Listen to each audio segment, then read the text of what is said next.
Assalamualaikum warahmatullahi wabarakatuh. Saya Imelda Maulidia, mahasiswa Politeknik Negeri Samarinda, jurusan Akuntansi Program Studi D4 Akuntansi Manajerial. Di video kali ini kita akan membahas tentang pengarahan. Pengarahan merupakan fungsi manajemen yang sangat penting dalam suatu organisasi atau usaha. Nah, tujuan dari pengarahan yang pertama, menjamin kontinuitas perencanaan. Yang kedua, membudayakan prosedur standar. Yang ketiga, menghindarkan kemangkiran yang tak berarti. Yang keempat, membina disiplin kerja. Dan yang kelima, membina motivasi yang terarah.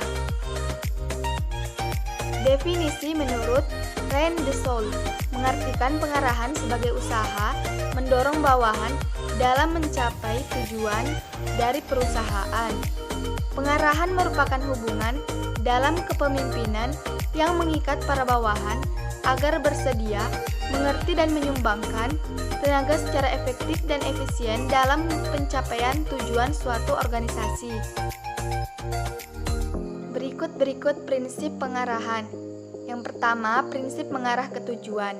Setiap usaha atau organisasi pasti memiliki tujuan baik untuk keuntungan maupun tindakan sosial, di mana diperlukan pengarahan dari atasan kepada bawahan.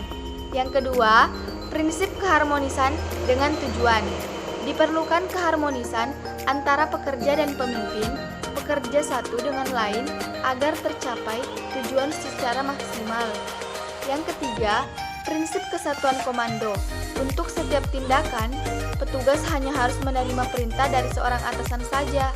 Maka, setiap orang tahu kepada siapa ia akan bertanggung jawab. Yang keempat, prinsip pembagian kerja. Dalam pembagian kerja, perlu diperhatikan penempatan orang-orang sesuai dengan keahlian, pengalaman, kondisi, fisik dan mentalnya. Tujuan pembagian kerja yaitu agar usaha yang sama dapat diperoleh hasil kerja yang baik. Yang kelima, prinsip wewenang dan tanggung jawab. Setiap orang yang diserahi tugas dengan sendirinya memiliki wewenang dan tanggung jawab terhadap atasan atau tujuan yang hendak dicapai, di mana keduanya harus seimbang. Yang keenam, prinsip tertib dan disiplin. Sebuah usaha yang dilakukan dengan tertib dan disiplin dapat meningkatkan kualitas kerja yang dapat menaikkan mutu hasil kerja. Yang keenam, prinsip semangat kesatuan. Dengan adanya semangat kesatuan, setiap orang akan bekerja dengan senang, sehingga mudah untuk timbulnya inisiatif dan prakarsa dalam memajukan usaha. Dan prinsip yang terakhir yaitu prinsip keadilan dan kejujuran.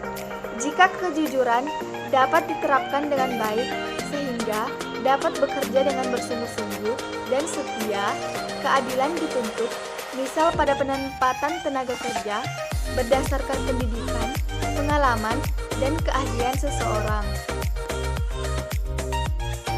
Cara-cara pengarahan yang dapat dilakukan. Yang pertama, orientasi. Cara pengarahan dengan memberikan informasi yang perlu agar kegiatan dapat dilakukan dengan baik. Yang kedua, perintah. Perintah dari pimpinan kepada bawahan untuk melakukan atau menanggulangi suatu kejadian tertentu. Dan yang terakhir ada delegasi wewenang. Dalam pendelegasian wewenang, pimpinan melimpahkan sebagian dari wewenangnya dimiliki kepada bawahan. Selanjutnya, aspek-aspek yang ada di dalam pengarahan. Yang pertama, motivasi, yaitu pemberian semangat kepada karyawan dengan berbagai cara agar tujuan dalam organisasi dapat tercapai. Yang kedua, kepemimpinan. Seseorang pemimpin dapat mengarahkan karyawannya untuk menjalankan tugas dalam mencapai tujuan, harus bersikap adil, mempunyai rasa sosial yang tinggi dan bijaksana. Dan yang terakhir, komunikasi menjadi hal yang sangat penting dalam pengarahan.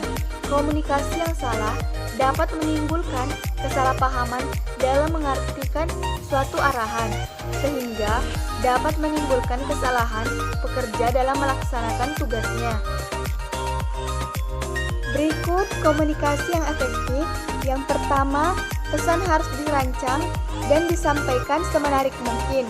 Yang kedua, pesan harus menggunakan lambang-lambang tertentu kepada pengalaman yang sama sehingga sama-sama dapat dimengerti. Yang ketiga, pesan harus membangkitkan kebutuhan pribadi komunikasi dan menyarankan beberapa cara untuk memperoleh kebutuhan tersebut. Dan yang terakhir, pesan harus menyarankan suatu jalan untuk memperoleh kebutuhan yang layak bagi situasi kelompok saat digerakkan untuk memberikan tanggapan yang dihendaki. Cukup sekian video pembelajaran kali ini, semoga bermanfaat. Mohon maaf bila ada kesalahan kata dalam pembuatan video. Saya akhiri, wassalamualaikum warahmatullahi wabarakatuh.